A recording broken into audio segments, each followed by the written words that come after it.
তো গাইস আজকে আমি খবর পেলাম যে আমাদের ফ্যামিলিতে একজন নতুন অতিথি আসবে, তো আজকে ওকেই দেখতে যাবো। তো চলো।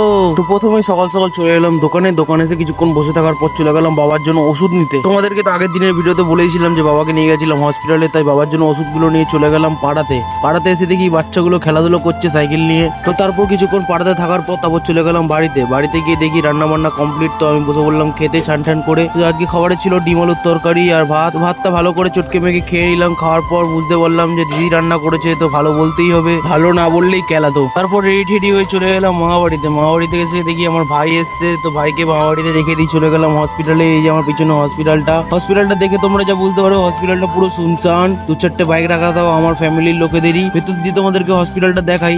হসপিটালের ভেতরটা দেখো পুরো একদম ফাঁকা। তারপর আমার ফ্যামিলির লোকেরা সবাই চলে এলো, আমরা নিচে সবাই মিলে বসে আছি কখন উপর দিয়ে আওয়াজ আসবে আর আমরা উপরের দিকে যাব।